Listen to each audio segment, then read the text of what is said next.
Good evening. Welcome to the regular meeting of Cerritos Parks and Recreation Commission. And I would like to call the meeting to order. Today is Thursday, September 7th, and this meeting is being held at the brand new, renovated, state of the art Cerritos City Chamber, Council Chamber. Thank you for joining me at this meeting. Sherry? Yes, so thank you, Mr. Chair. We'll go on to the first item, which is the Pledge of Allegiance. We can have everyone rise. Can everyone rise, please?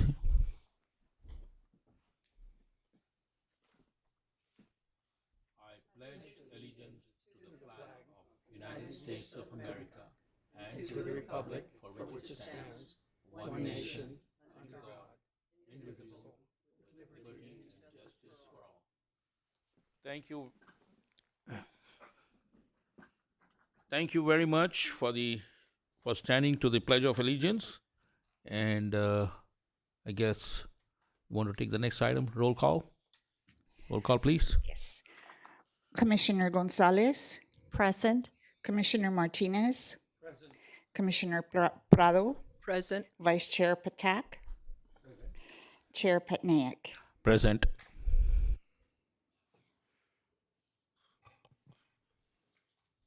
So the next item are the presentations. Ms. Titus?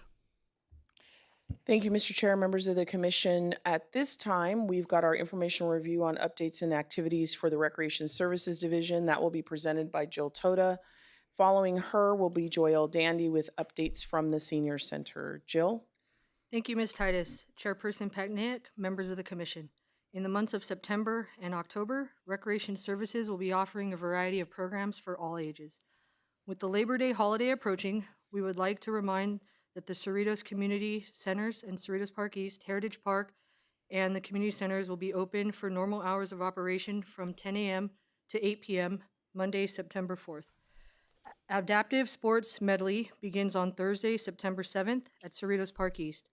The 6-week class teaches participants the fundamental skills of a new sport in a non-competitive environment while encouraging physical activity and socialization. The class is available for 5 to 12-year-olds and 13 to adult, and the cost is $26 for residents and $39 for non-residents. On Tuesday, September 12th, marks the beginning of Little One's Hour, Leap into Adventure, at Cerritos Park East. The class is available for 3 to 5-year-olds, and participants will enjoy a fun-filled hour of crafts, games, and stories. The cost is $18 for residents and $27 for non-residents. Parent-Child Mini Olympics Play Day is taking place at Cerritos Park East on Saturday, September 16th. Participants ages 2 to 4 years and their adult partner will complete different activities and exercises in an effort to increase their activity level. Only the child must register for the class, and the price is $17 for Cerritos residents and $26 for non-residents. On Saturday, September 23rd, the Cerritos Ironwood 9 Golf Course will host an Itsy Bitsy Golf Clinic for 4 to 5-year-olds. Preschool golfers will receive instruction on grip, stance, swing, and putting. Registration includes the use of the driving range and is $15 for Cerritos residents and $23 for non-residents. The Autumn Moon Festival will be held on Friday, September 29th at Heritage Park from 5:30 to 8 p.m. Lantern kits are free and will be available while supplies last. Decorated lanterns will be released into the water under the harvest moon.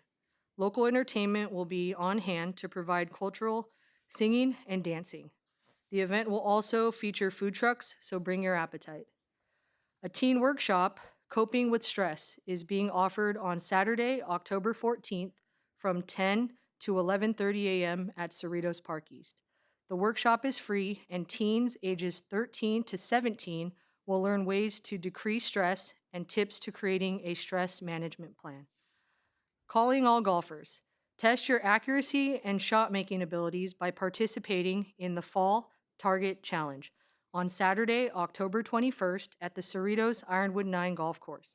Participants ages 18 to adult will compete in a series of challenges on the driving range to win points for a chance to win awards. The cost is $16 for residents and $24 for non-residents.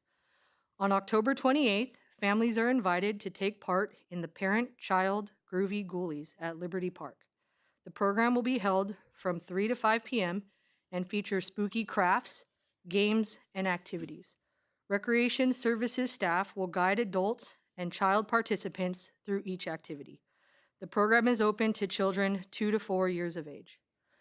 In partnership with the Los Cerritos Center, the 2023 Cerritos Halloween Festival will be held at the Los Cerritos Center near the dining court parking lot on Tuesday, October 31st from 5 to 9 p.m.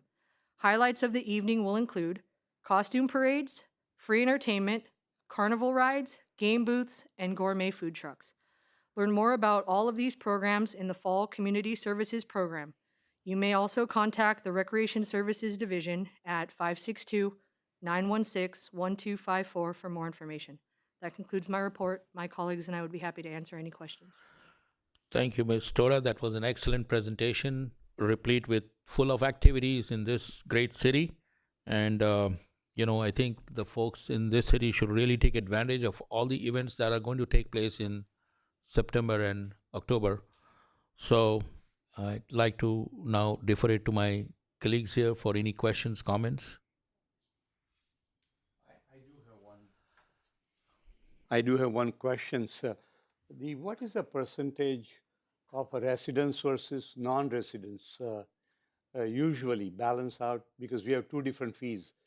Our residents are taking more activities participation?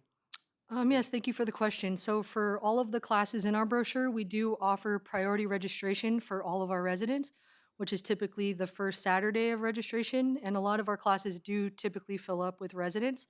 And then the next week, we have non-resident registration. So whatever space is available left, non-residents So typically fill up. mostly the more residents are taking more. Correct. It's interest. mostly That's good to know. resident participation in a lot of our That's good to programs. know, yeah. Thank you. Richard? No, nothing. Elena? No. Now, do you see like an uptick in the registration compared to the previous years? I mean, has that been on a rise?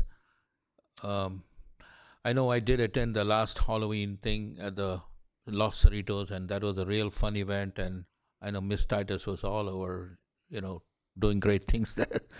But do you see on the other activities there has been more registrants this year compared to the previous years? Thank you for the question. So I do believe it just depends on the type of class and what's being offered and what people are interested in signing up for. But we do see a steady, registration every time. We always look at the registration numbers right after resident registration, and it seems to be pretty steady. Post-COVID, it seems that a lot of the classes are full, so with residents. So there may be like 1 or 2 spaces available. Some classes are more popular than others, and so those fill up really quickly with residents. Good. I guess then that leads us to the next item, which is the public comments and suggestions. Pardon me, Mr. Chair, we do Sure. need to hear from the senior center. Oh, I'm so sorry. How can I forget that?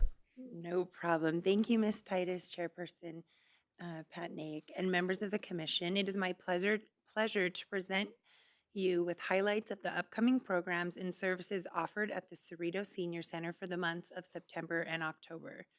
During the month of September, a variety of informational lectures have been scheduled covering an array of topics, ranging from financial to health and wellness. Individuals age 50 and older may contact the Cerritos Senior Center and register and/or obtain login information for one of these one-day lectures. The following lectures are scheduled for the month of September: Wills and Trust, Dispose of Medications Safely, Silk Flower Arrangements, Alzheimer's Caregiving Support Group, the West Nile Virus, Annuities, Medicare Basics, Long-Term Care, Prop 19, and Making Your Home a Safe Place. A host of ongoing programs, including Lighten Up with Laughter, Ultimate Optimist, Tai Chi, Longevity Stick, Chair Aerobics, Handcrafters, Country Guitar, Texas Hold'em, Friday movie matinee, yoga, Zumba, and more continue through September and October. These programs are supporting seniors in their ongoing quest for fitness and independent living. In addition to these programs, we have some workshops such as knitting and crocheting. The next session begins Tuesday, September 12th and runs through October 3rd from 5:45 to 7:45 p.m. Registration is required and there is a fee of $36 for the session. Also, our magic class is back beginning Tuesday, September 19th through October 10th from 1 to 2:15 p.m. Registration is currently underway and there is a fee for $20 for the session. Beginning and advanced ukulele, their current session runs until Friday, September 22nd, and the new session begins Friday, October 13th. Resident registration starts Friday, September 22nd, and non-resident registration starts Friday, September 29th. Seniors may only sign up for one level, and these classes are free. In the month of October, the Senior Center's Health and Wellness Fair, which will occur on Friday, October 6th, from 8:30 a.m. to noon at the Senior Center. Various health-related services providers, including medical professionals, health caregivers, as well as a variety of information vendors and screenings will be present. The Health and Wellness Fair event attracts hundreds of seniors each year. You can learn more about these important programs and services in the Cerritos Lifelong Enrichment, which features adult services for those 50 and older. You may also contact the Senior Center at 562-916-8550. And for more information, you can also visit the center's webpage, which is on the city's website at cerritos.us. This will conclude my report, and I'd be happy to answer any questions you may have. Wonderful. More activities galore in the senior center. Never a dull moment, and I'm sure everyone is looking at this screens. Please take advantage of that. And like, any questions, comments? I know Elena is always there at the senior center helping out. Yeah, it's fun. Yeah. I help out and I think it's great. You guys had that luau that was just there a couple weeks ago and everybody had a great time. I think I told you that people were coming up to me and telling me that it was one of the best they've had and on and on. So, and also the ice cream social. Yes. So they just love it. Yeah. I guess for the ice cream social this time you guys had board games and so they got to stay there longer and they really had a great time.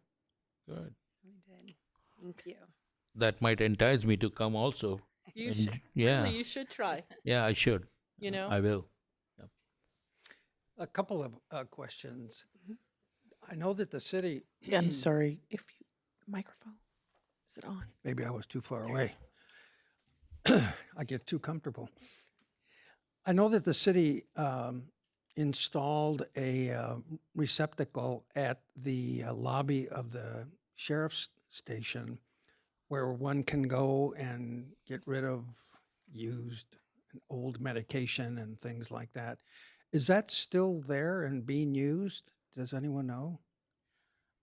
I know that we have referred seniors over there as of even maybe a week or so ago. So we didn't hear that it wasn't. They do only take medication. So I know some people are looking for disposal of syringes, and that is not at the sheriff's station. But old medicine you can dispose of there. Okay. Okay. Thank you. Pino? Okay. I guess we'll move on to the next item. Thank you very much for your presentation. Ms. Titus? Yes, Mr. Chair and members of the commission, our next item is item number 5, which is public comments and suggestions. And we do have one speaker. And if Teddy Lloyd, if you could come to the podium and begin your comments. Thank you very much, Sherry. My name is Teddy Lloyd. I've been with City of Cerritos for many years, since I was in high school, okay? I just want to give a sort of a report to the City of Cerritos. First of all, I've worked with Sherry for quite a long time. I've met Sherry even way back when Sherry was working at Liberty Park. And then I first want to report that a year ago, City of Cerritos, I'm talking about pickleball, okay, in case people wonder. Pickleball, as we all know, is the fastest growing sport. And then City of Cerritos is the first city putting some really nice pickleball courts at Liberty Park in the middle of the jogging track. And then I'd work with Sherry, and then we got those 3 nice dedicated courts. And ever since they were put in, we got a lot of players playing. And then I've been the bugging person for Sherry. I feel sorry. I don't want to do that. I want to maybe talk to the Parks and Recreation Commission.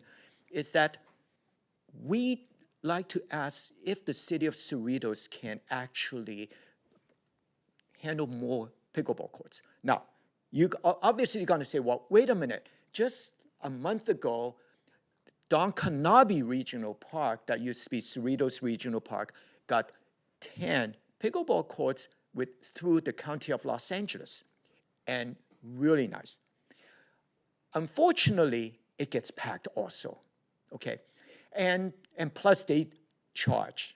You have to be a member at $60 a month, and/or you pay a fee, $10 per person each time, and then may last for a day. So because of that, now I go every evening just to see what the turnout place is packed. Why? Pickleball is the fastest growing sport. Now, I've worked with Sherry, talked to her multiple times, and I feel like I'm putting Sherry on the spot too many times. It's that, what about Cerritos? Can we expand more? And one option looking into is that maybe the tennis courts at Liberty Park can be converted. But Sherry told me, saying, well, that's not possible because that would be like taking away from one group to another group. Okay, and then I suggested even to the mayor and then the city council, I said, why not let's make it for dual use? Meaning a tennis court can have lines painted for pickleball courts as well. Many cities are doing that, such as City of Long Beach, such as other cities as well, Pasadena and all that.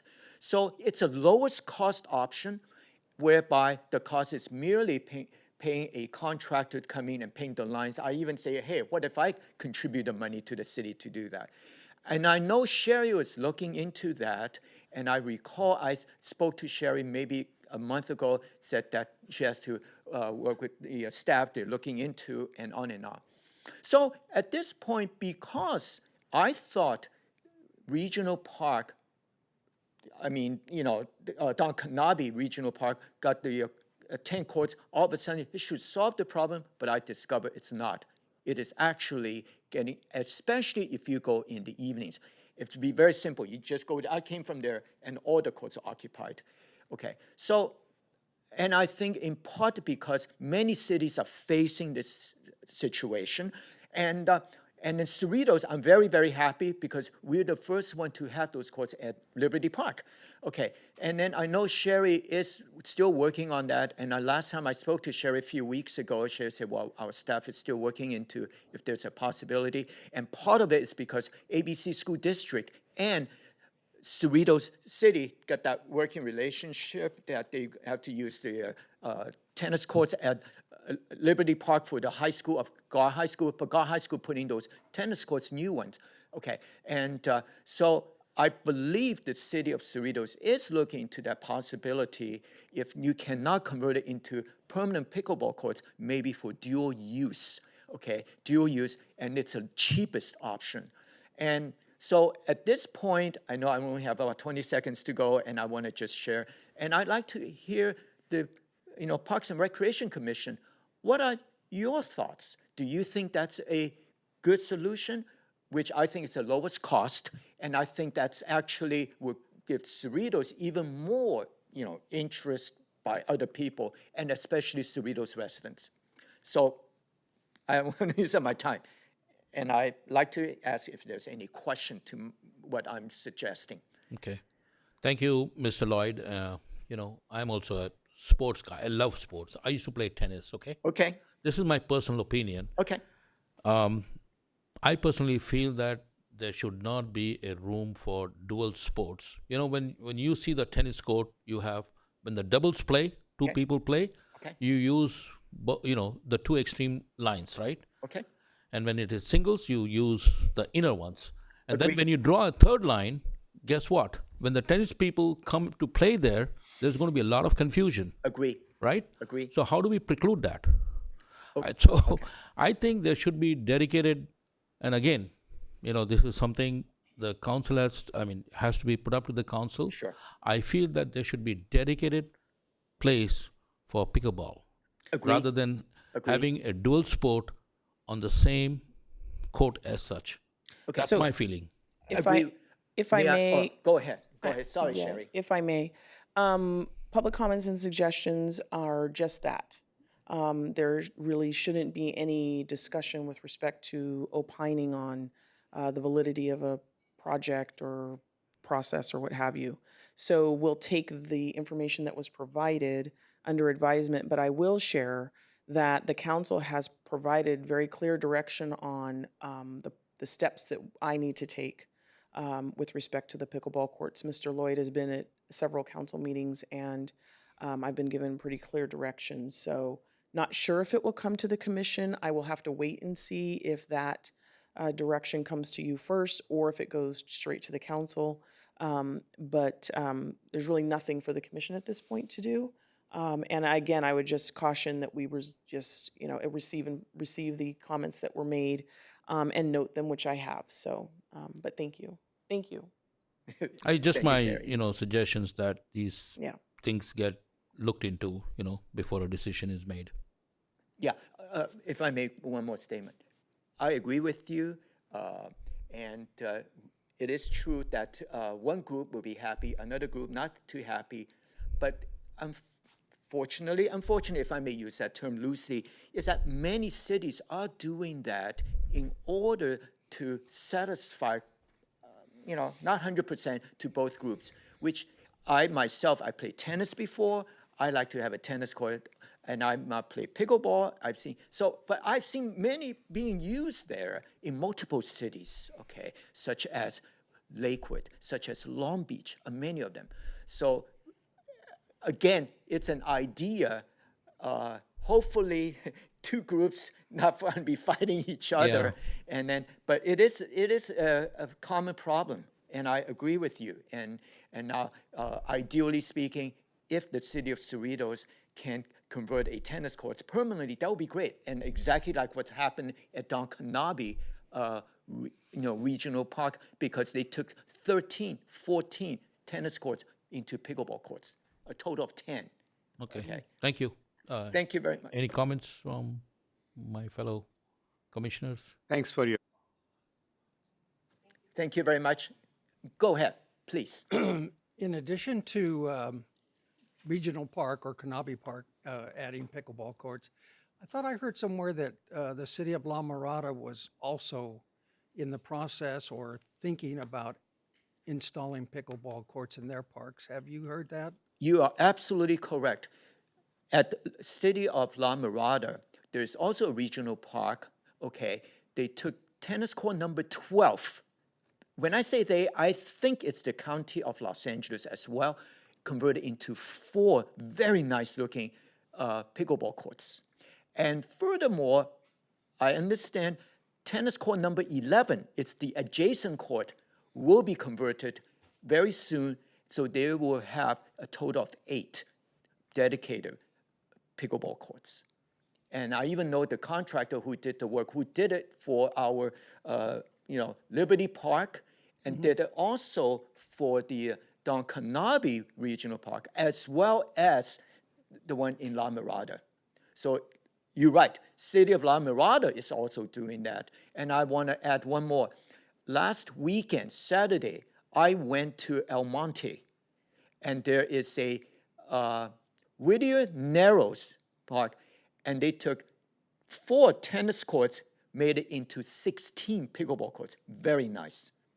And then, so even happening there, in South El Monte. Yeah. Okay, so it's happening in many cities as far as I know, including in Orange County as well. Okay, so it is something that is impacting many cities, and I don't think Cerritos is the only city. And by the way, New York City, guess what they have done in Central Park?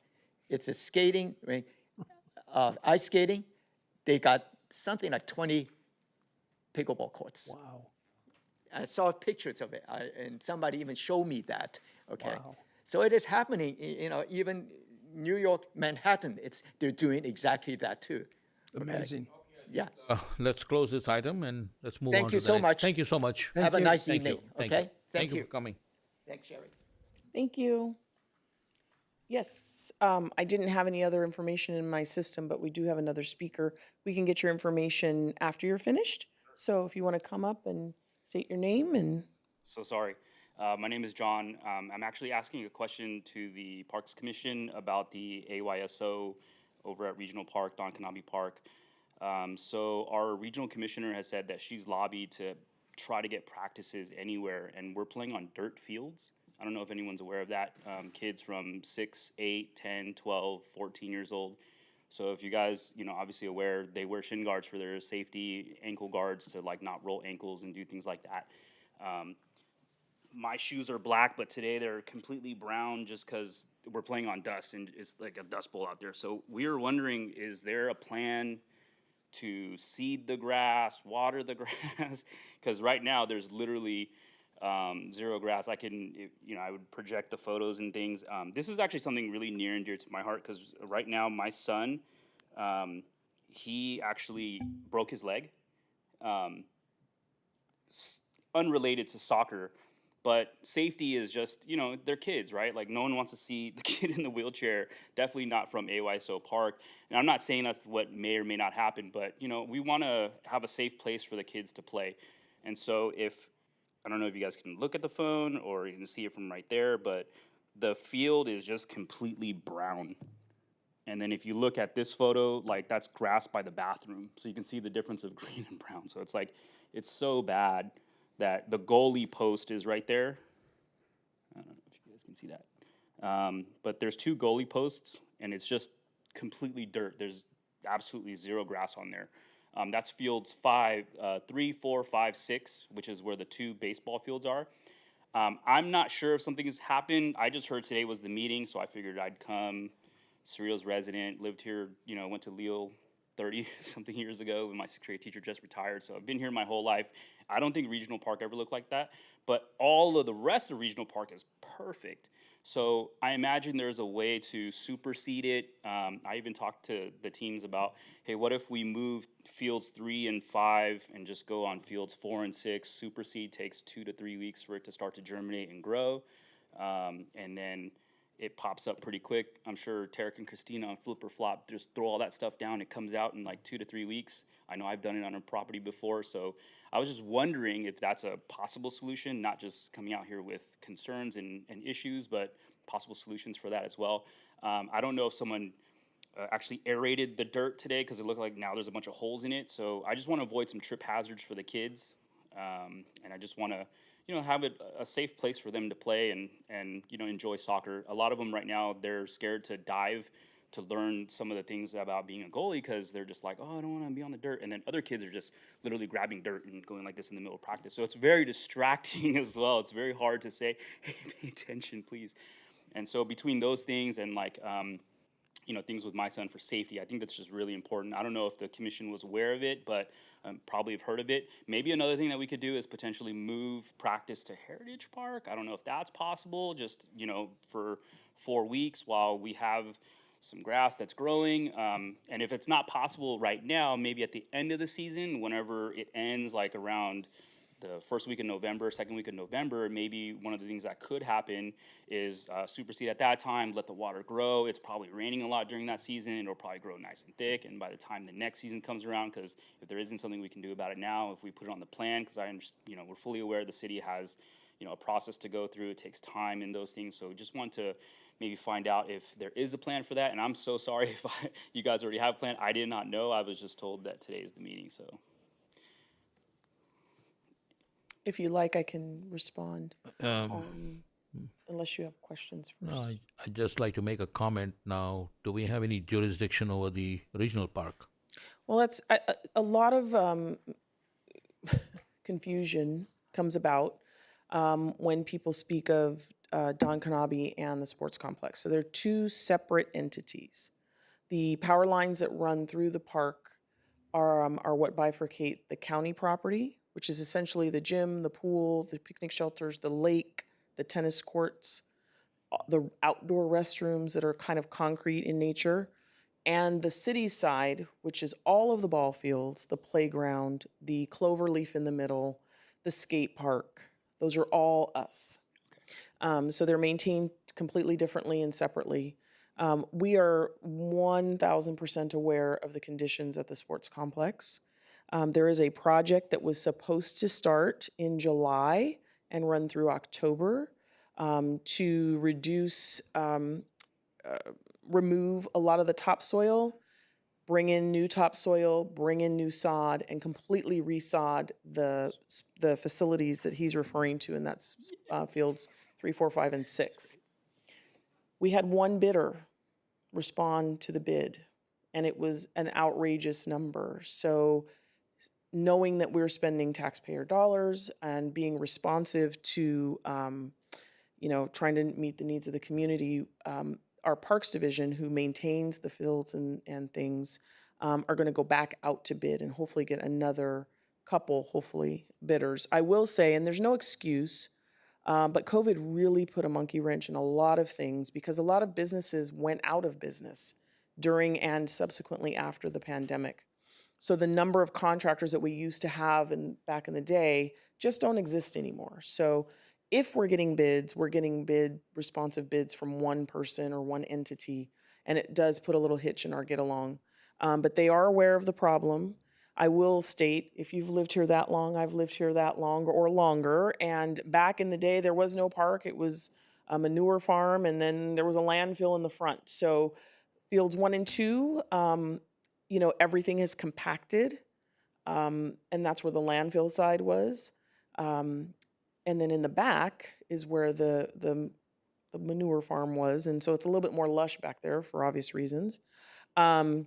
However, we have a lot of use out there on the sports complex between the youth organizations, our sports groups, and then we have an obligation to house the schools, both the ABC Unified School District and Valley Christian. So there's a lot of use out there, but everything is compacted. I wish there would have been a different plan in place to kind of renovate. Our renovation process worked great when the sports complex opened in 1990, and then we had this ongoing renovation. But it's just the nature of the ongoing play out there. The adults generally too, they play in after when the dew point is pretty high, between 8 and 10. They're no longer playing out there right now because it's hard for us to create a field for them. So we're well aware of the problem, and we've been doing everything we can in order to get the fields in a playable condition. I know Jill and her staff work very hard to find areas where we can have play. Heritage Park is being used for some. We use the inside of the track at Cerritos Park East and turn that into a soccer field, for lack of a better term, to house some of our programs. We just don't have enough resources as far as space is concerned to accommodate everything that we would love to do on behalf of the community. So know that we're well aware. Our Parks Department is doing everything they can. We have to work in conjunction with them because we do the scheduling. We plan 8 months out. And so that July to October plan that we had this year was actually planned last, December, January, because we have to plan that far out. We try and least impact as much play as possible. The schools have started, so this is the growing season, and that's when that grass can grow. The last point I'll make, and it's a very important point, is that we irrigate with reclaimed wastewater, which has a high saline content. Things don't grow in salt. So there's a lot of things that we will have to do to, it's a fertigation process, but to reduce the level of salt in the water so that things will grow. So throwing hydroseed down there is not really going to solve our problem because we're still irrigating with water that's got a high saline content. So we've had contractors and consultants come out. We're well aware of all the soil samples and what our soil profile looks like. And so we're just trying to do the best. We're spending money and we don't want to spend money and then it's wasted. So, but we're aware. I just have a couple of comments. I'm sorry. One is, you're going to have the onset of the monsoon season. Rains are going to come, right? December. And then you will have a problem of compaction right there. It'll be so soggy. Again, it has to be dried with the sunlight and all that stuff. And there's going to be devoid of that, right? Because 3-4 months you're going to have rains as such. Second point I wanted to make is we have 90 cities. So are we saying that we can find another contractor? It's not necessarily, Mr. Chair, that the people have to bid on these projects. We can't force people to submit a bid. It may be out of their wheelhouse. They don't have enough staff. That is a real problem that everybody is experiencing. Experienced people, trained people to actually do the work, that drives the price up. The cost of employees is expensive. So between insurance and benefits and all of those things, for the contractor to pay for people to come in and do this work, it costs a lot of money. They need to cover their costs. And I think a lot of that is why the price is so high. And it's a supply and demand issue at this point. If they're the only game in town, they can charge really whatever they want. There's a lot of things. It's not an insurmountable problem. It can be solved. It's just a function of ensuring that we get on the right track to get the bids in and then get the work scheduled. So. But my only appeal is if you can somehow accommodate them, because this is a growing sport, right? We are going to have World Cup soccer in 3 years' time. Mm-hmm. We got the best player in the world who's playing in LA, right? Mm-hmm. So let's hope that we are able to accommodate their request at least some of the grounds so that they can play soccer. We do what we can, and then the other recommendation we also mention and always mention is to seek out other entities to use field space if we aren't able to accommodate some of the groups. So that's the best we can do at this point. If I had a ton of grass out there and there was no issues, we wouldn't even be having this discussion, but unfortunately it is. So I know I golfed in, most of my life, but when they fix the greens, they'll have a temporary green and then another area where they'll take grass and transplant it. Wondering if that's a possibility because there's a ton of grass at region, but it's not our park. We can't take the grass from regional because that's the county's facility. We can't take it from anywhere else. But our issue really is the soil profile. There is plenty of grass on the city side. So it's by the bathrooms, it's by, the baseball fields where people are typically not walking and playing. Mm-hmm. There's other areas in the sections that you're referring to. So I'm simply trying to figure out potential solutions, which I think we all are, right? We're all looking for something to do. And I appreciate the clarity because we're all wondering, hey, why are we playing on dirt? We don't get it. So saline, that makes sense, right? It's like, hey, look, it's not going to grow in like salt. That makes total sense. So I'm wondering if one of the potential solutions is, if we do, supersede it in November, we get a lot of natural rain, and that might help it a ton potentially, right? But then if we're having silty soil, my dad's an architect, so I understand silty soil and things like that. But I'm wondering if another solution is just what you were recommending is, we were told by our commissioner that we can't even move to another park because we've been shut down by every entity possible. So we're wondering which entity do we need to speak to say, hey, can we just go to Heritage Park for, a period of time, maybe next year, maybe not this season? We all of the fields, again, we have multiple groups that have allocation that we need to accommodate. And so all of the allocation is done in-house by Jill as our supervisor in charge of our sports programs. We can take another look. It's a very large jigsaw puzzle to make sure we get enough space for everyone. But we can take another look, work with Veronica and see if we can't figure something out. Right. We'll do that, next week. The superseding option, I can mention it to our Parks Division, but again, they're the ones that maintain the facilities. Right. I will guarantee you, I'm not going to bet my paycheck, but they have looked at every option to get grass out there. So, they're doing all they can. And, but I'll mention that superseding that you, May I make a recommendation? sure. What if we asked all the AYSO parents to volunteer, but you guys had sod and we can just like roll it out? Yeah, it doesn't quite work that way, but thank you. I'd roll I'm sod trying myself. anything. Yeah, no. Again, it's really the soil profile. It's not. It has nothing to do with. We've got the money. The council has budgeted money for this project. It's just a function of getting an entity out there to do it in the proper season when the grass can grow. So Okay. we're on it. Trust me when I tell you. Okay. Sherry, Yes. a question. At Liberty Park, there's a large grassy area between 195th and goes all the way to Del Amo.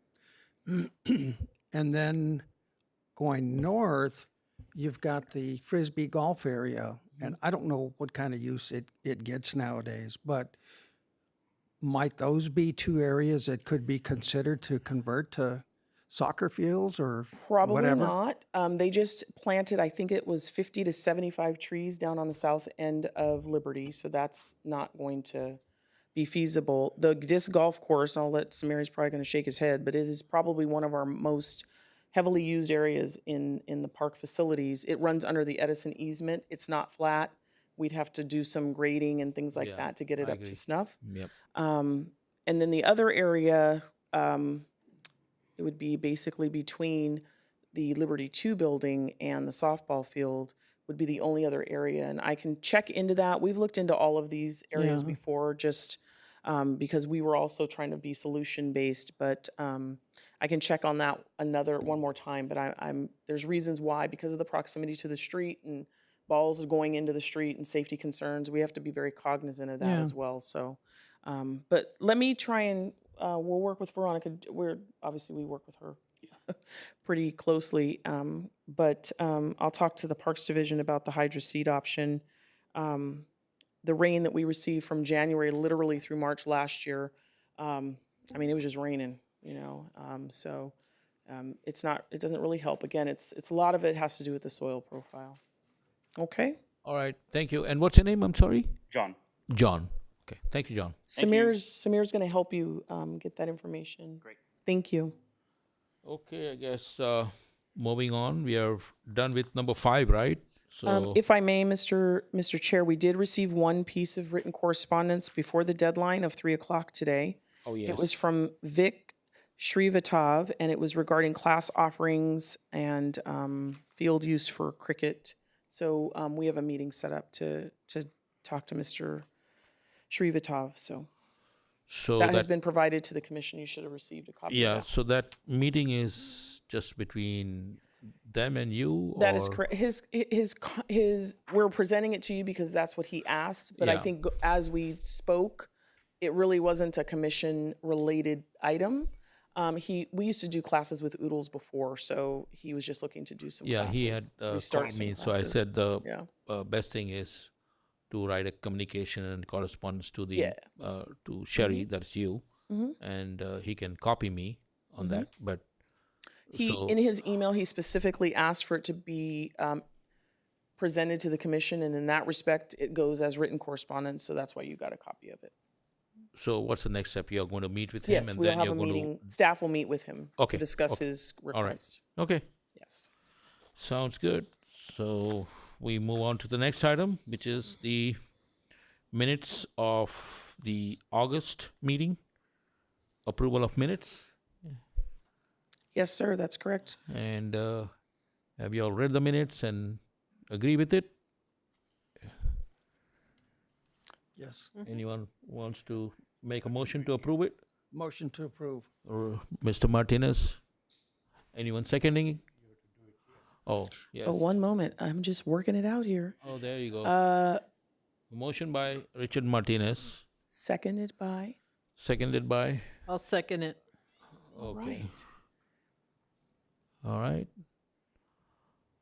All in favor, say aye. Aye. Aye. Motion carries, I guess. Oh, Oh, wait, we've got to there you work go. it out. I'm waiting on 2 people. Oh, Got one more. There you go. I guess motion carries. Motion carries 5 And yes, 5-0, 0 nay. 5-0. There's that. Minutes approved. I guess the next item is new and old business. Item 7A, consideration of canceling the July 2024 Parks and Recreation Commission meeting. Thank you, Mr. Chair, members of the commission. At this time, it should be noted that we are working on the city calendar for 2024. The regular meeting of the Parks and Recreation Commission is generally the first Thursday of the month, and next year, July 4th falls on the first Thursday of the month. We are requesting consideration to cancel that meeting in light of the fact that first of all, we start our summer programming and things, it becomes a little crazy. So, for lack of a better term, so we're looking for the commission's consideration and approval to cancel the July 4th, 2024 meeting in light of the fact that it falls on Independence Day and we'll have about 20,000 people out here.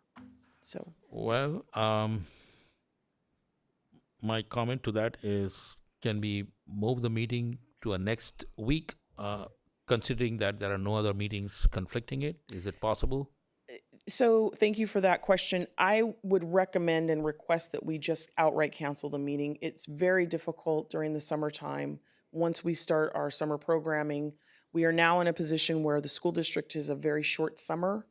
And so everything we do has been kind of reduced to about a month and a half. So it would just be helpful for us from a staff perspective as well to just cancel the meeting outright. Well, I'd like to get the opinion of my fellow colleagues here. What do y'all think? I think it's okay to cancel it right now. Because it's the 4th of July, you know? Right, yeah. And, Okay. and in the next month, in August, we will be able to get a report. No, I'm not. everything went- I'm not saying that we should have the meeting in the morning of 4th of July. I was only saying we have it a week later, but knowing what But the I can concerns, understand the scheduling problem. the scheduling very thing easy. and the short, Yeah. summer and all that. So Yeah. we are all in agreement to Yeah. cancel the meeting. Just need a motion to, So anyone, I'd like to make a motion to cancel the meeting, July s- 4th, I'll second that. 2024. you guys are moving so fast. Hold on a second. Hey, All there you right, go. here we go. All right.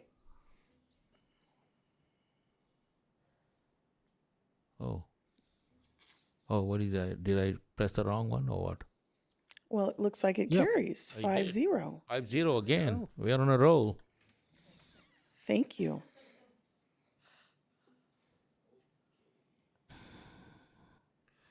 The next item is item 7B, evaluation of the 2023 Youth Soccer League and Awards Program.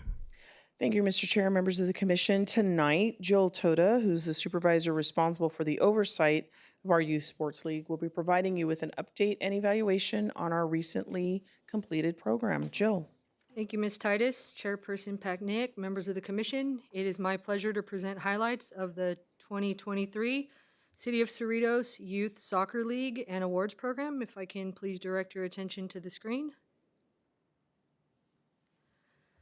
The 2023 Youth Soccer League began with games on Wednesday, June 21st, and ended on Monday, August 7th, with an award ceremony.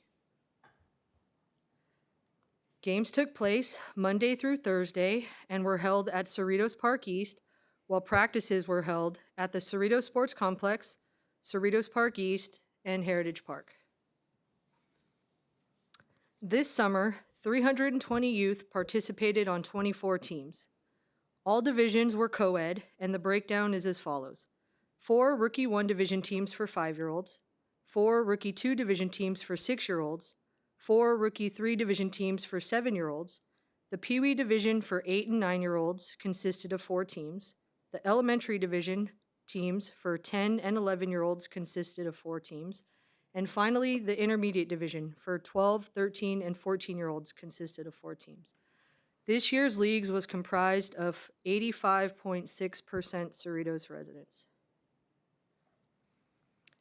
This season, 42 volunteer coaches contributed approximately 1,500 hours of service during the season. Volunteer coaches participate in a screening and certification process and are instrumental in teaching participants fundamental soccer skills and the value of teamwork and sportsmanship. 22 officials provided quality league officiating throughout the season. To encourage, reinforce, and recognize sportsmanship during the season, city staff randomly selected 3 games during the season to reward sportsmanship. Volunteer coaches were provided a "I'm a Good Sports" wristband, pictured on the screen, to recognize a player on the opposing team after the game who displayed an act of sportsmanship and presented them with the bracelet. Pictured are a few recipients along with their coach showing off their bracelet. The end of the season award ceremony was held on Monday, August 7th on the Island Stage at Heritage Park at 6:30 p.m. Highlights of the event included National Anthem performed by league participant and Cerritos resident Anish Vashista. Awards presented by the Cerritos City Council and Parks and Recreation Commission. Team photo areas and team-coordinated potluck picnics created camaraderie amongst all in attendance. Youth flag football is back in Cerritos, and to bring awareness to the league and registration, Cerritos High School football coach and players were kind enough to conduct a skills clinic at awards night. Participants worked on footwork, catching, holding, and running with the football. The 2023 Youth Soccer League provided many youths with their first opportunity to participate on a team, learn soccer skills, make new friends, and learn the value and importance of sportsmanship, all while having fun this summer. That concludes my report. I'd be happy to answer any questions you may have. Thank you, Ms. Toda. Those are fantastic pictures, beautiful pictures, very crisp and very clear. We always thank everybody else, but we failed to mention, and a big shout out to all the coaches and all the folks that do voluntary service there. So, I'd like to acknowledge their participation in terms of coaching these kids. So big shout out to them. I was in attendance, in the last awards thing, and everything went like flawlessly. Everything was given. I think we were done within an hour as such. So that was really nice. And we had a big turnout of the players, the coaches, and their parents and friends. So that was a nice evening as such. Any comments? Well, I'll tell you, I was there, and it's a very joyous occasion for the kids, I noticed it, and the city handled it so well, and people were very happy. And I personally was very excited about seeing all the young kids, enjoying this event. So well done. Thank you. I would just like to add that we also give thanks and kudos to parents and families of the children who participate in the various sports programs. They say it takes a village, and watching my grandkids, I can see where, some of these parents, they're running from game to gymnasiums and fields all in the same day. And it takes a lot of energy. It takes a lot of sacrifice because many of them are still going to school or summer camp. And it just turns out so flawlessly every time we get through another summer program. And Jill, thank you to you and your staff for doing such a thing.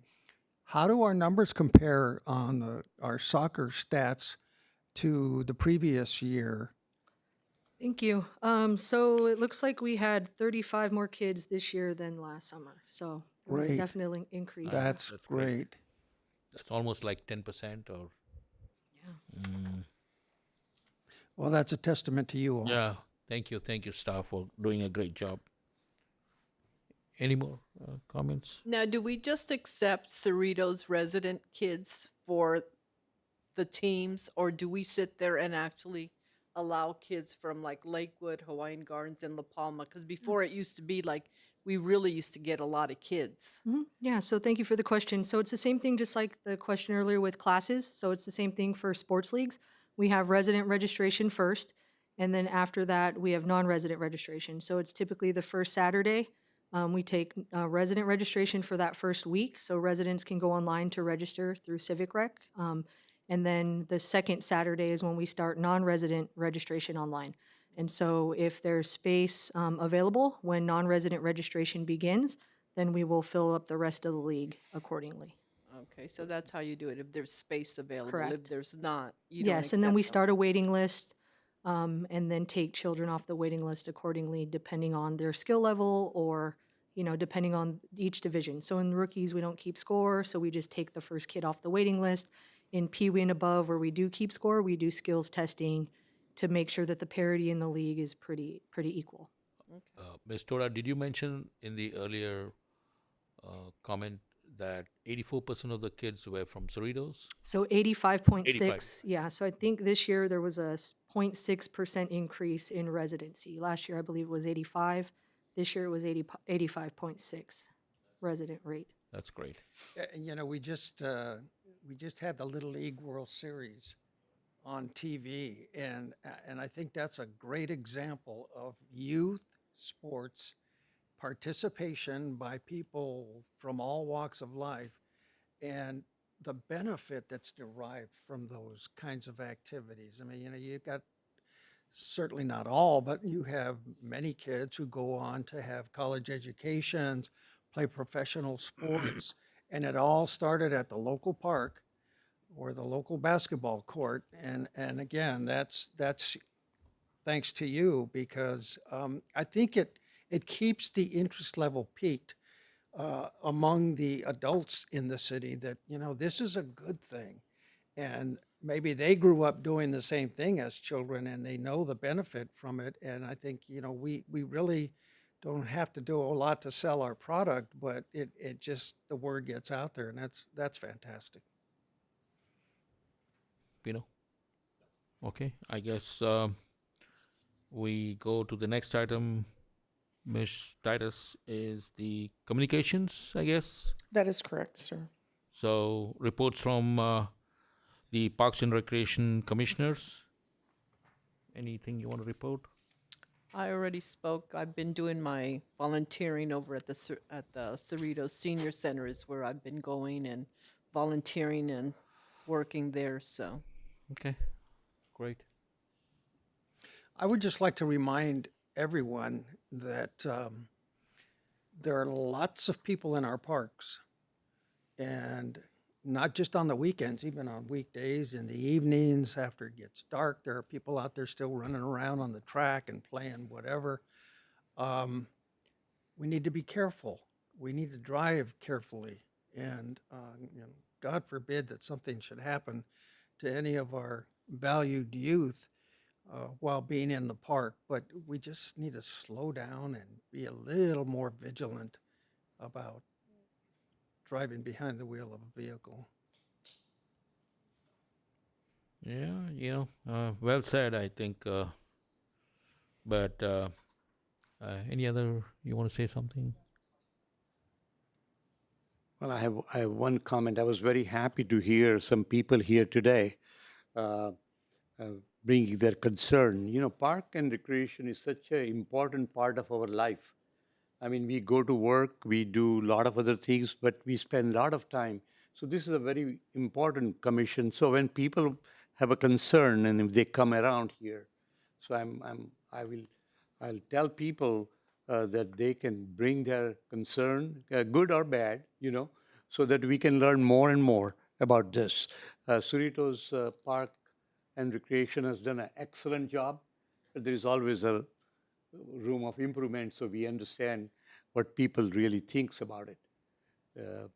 I enjoyed the award ceremony very well, and as I mentioned, the kids are very excited, and I'm very happy to see that the young kids has increased 35 kids. So hopefully we'll be behind all this COVID and everything will be behind. And next year we'll have a little bit more people will be coming in.